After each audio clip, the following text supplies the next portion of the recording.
Okay, magandang araw po sa ating lahat, sa mga kapwa ko OFW na nagtatrabaho din sa ibang bansa. Magandang gabi, magandang araw diha sa Pilipinas, sa lugar mismo, sa San Carlos, Pilarbor, sa mga kaigsuunan diha, sa mga kaparyentihan, sa mga kaigagawan, sa mga amigo, ang mga basta tanan diha sa Bohol. Tibuok Pilipinas na, basta buong mundo na tayo lahat dito. Kumusta kayo lahat? Balikan lang ho natin itong ito si Kaufman pala ay parang pinalitan ho siya talaga dito sa kanyang pagka-lead counsel dito kay dating Pangulong Duterte. At dito ngayon, nung pinalitan siya, itong lead counsel ni Tatay Digong, itong si Attorney Kaufman, itong si Conte, nagkaroon ho ng phobia, nagkaroon ng takot dito. Baka di daw matuloy, baka ma-delay na naman itong gagawing trial nila ngayong buwan na to. Itong May 27 yata ang ano nila dito sa The Hague, dito sa ICC. Hindi siya natakot, hindi siya ang kinatatakutan niya dito ay ma-delay na naman itong magiging trial dito kay Pangulong Duterte. Kasi itong si Conte, alam na natin to na gusto talaga nilang matrial na itong si dating Pangulong Duterte. Kasi gusto nila talaga na magkaroon na ng katuparan ng kanilang gusto ba na yan, hinatid ka namin dyan, sige, itatrial ka talaga at i-convict ka talaga dito sa ICC.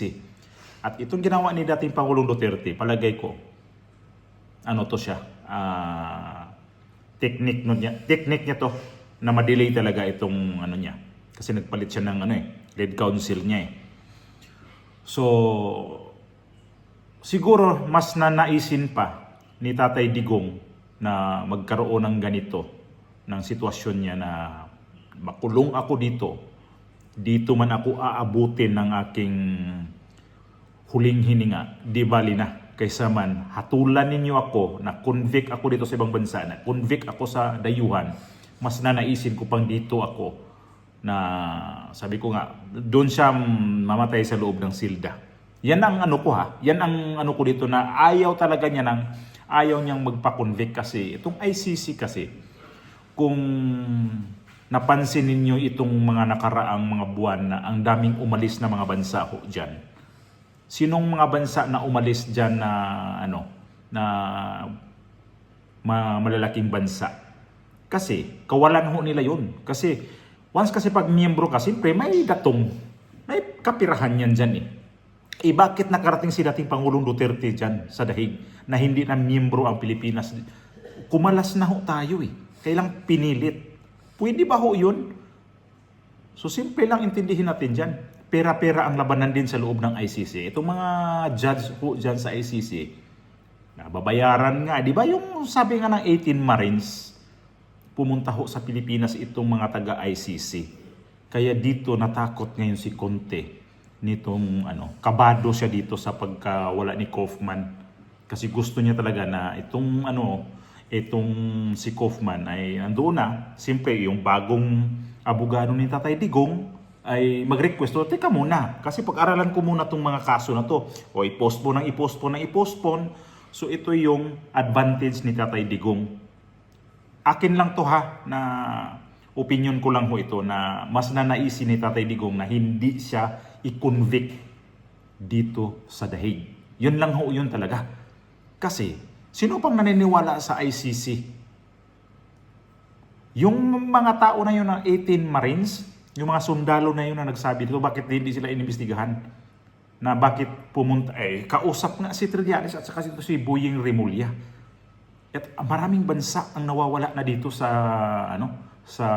ICC. Saan sila kukuha ng panggastos diyan?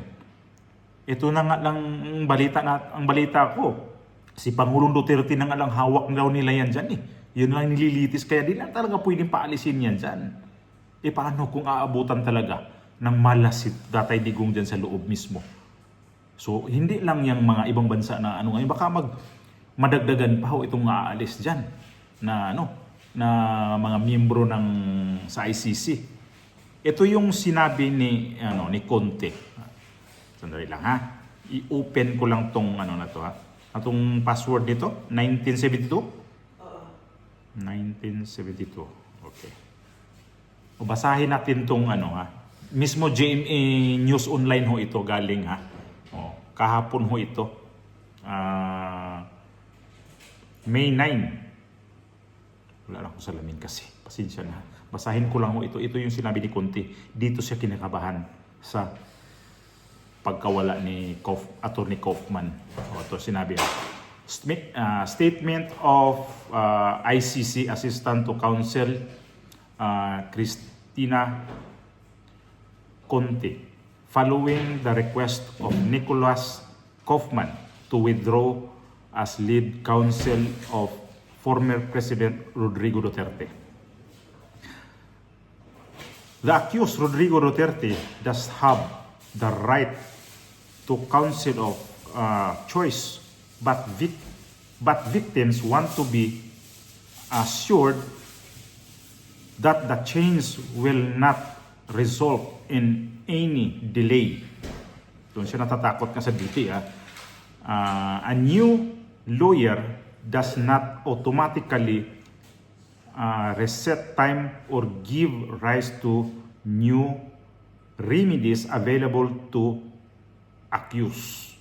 So far, Nicholas Kaufman has committed that the new lead lawyer will be present at the status conference on May 27, 2026. We will take that with a grain of salt. Victims will course their view and concerns as before through the common legal representatives who will stand for them in court on May 27. The general sentiment here is the victim prefer trial begin the soonest possible. Yun nga ang kinatatakutan niya. Kasi nga, ang naman yung mga biktima daw,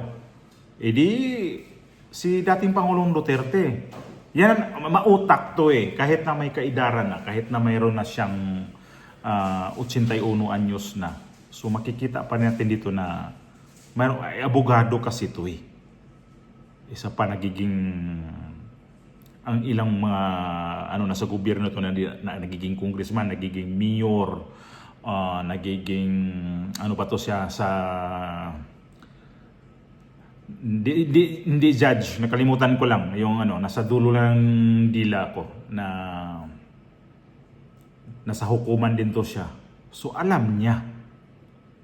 Siguro, ang niya dito, mas naisin ko pa na dito ako abutan ng aking kahuli-hulihang hininga kaysa naman i-convict ninyo ako tapos ang mga tao, itong mga ibang bansa parang magkaroon na naman ulit ng tingnan nyo ang ginawa ng ICC sa presidente ng Pilipinas na convict nila sa kanyang kaso.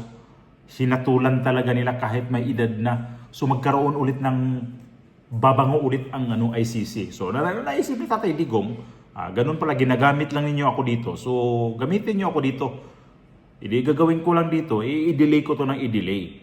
Kasi si Tatay Digong, hindi talaga nila pwedeng pakawalan yan.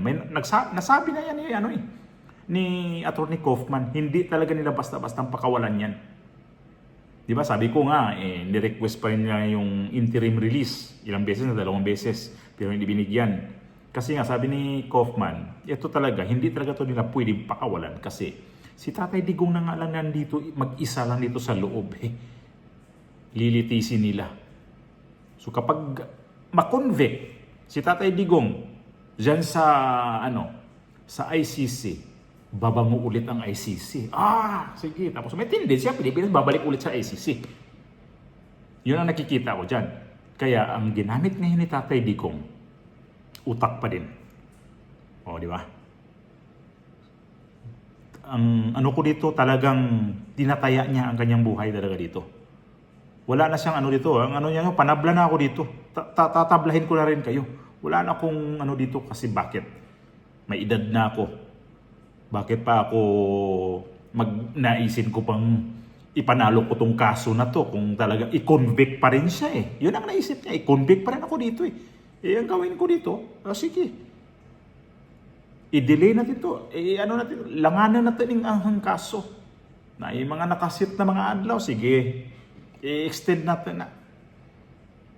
Mag-request ta sa itong himuon na ni para alam niya na talagang i-convict siya dyan. Kasi kapag mag-convict siya dyan, buong mundo, laman sa balita si Tatay Digong. Pilipino, dating presidente ng Pilipinas, kinonvict ng ICC dahil doon sa kasong war on drugs. Hinaan lang natin kasi bawal kasi yung pag na-detect dito sa kay YouTube eh. Kaya si Conte ngayon, imbis na natuwa na ang ano ko nga, akala ko natuwa siya dito eh. Yun pala nag-alala. Kabado siya dito sa pagpalit. O di, anong gagawin ni Conte dito? Mag-isip pa to. Yari kami dito. Ano kayang solusyon na gagawin namin dito? So abangan natin to. Yung bagong abogado ni Tatay Digong, nandyan na eh. So abangan natin to kasi may sasabihin nito, i-delay ito. Kasi nga sabi ko kanina, bagong abogado to, sige ka muna, pag-aralan mo natin itong kaso na to, bigyan niyo ako ng chance dito. Okay? Kawawa lang si Tatay Digong talaga. Kasi talagang nag-sacrifice talaga siya. Gawa nitong mga kalaban sa politika. So, anong mangyayari pa sa sunod nito? Itong abogado ngayon ni Tatay Digong, sino kaya ito? Parang may nakita na akong pangalan. Hindi ko lang na ano kanina kasi may ginagawa kasi ako. May pangalan na eh. Sabi ko, dyan ka lang muna. Mag-obserba lang muna din ako kung ano ba talaga itong ano dito. Basta ang ano ko dito ay itong si Conte. Parang di na niya nagustuhan itong pag-alis ni Kaufman. Baliktad pala yung ano ko, analyze nung kahapon. Kasi gawa siguro na sa ano ko ba, na naisip ko, ano naman to? Pati yung Dove Jacob din, umalis din. Yun pala tapos na rin ang kontrata niya. So, ibig sabihin ito, panibago itong team ni Tatay Digong. So, ganun pa man, nakikita natin ni Tatay Digong dito, wala talaga siyang kapanalo-panalo dito sa kanyang ano dito. Alam niya, i-convict, ano talaga siya dyan eh. Didikdikin talaga siya. Ikukulong talaga siya. Hahatulan talaga siya. Kasi binayaran ho ang ICC. O ito, pera ninyo. Convict nyo yan. Ikulong nyo yan habang buhay yan. Diyan na yan. Yung mga tao dyan na nagsabi na igarapon si Tatay Digong pag-uwi. Matupad yan ang gusto ninyo. Kasi hindi yan hindi yan siya nag-isip na buhay pa siyang babalik sa Pilipinas. Siguro sa edad na rin. Grabe naman itong ICC sa edad nitong ganito. Talagang mga walang hiya talaga itong ICC talaga. Sana yung gaba ni Tatay Digong tatamaan kayo. Lahat kayo mga judge nandiyan dyan.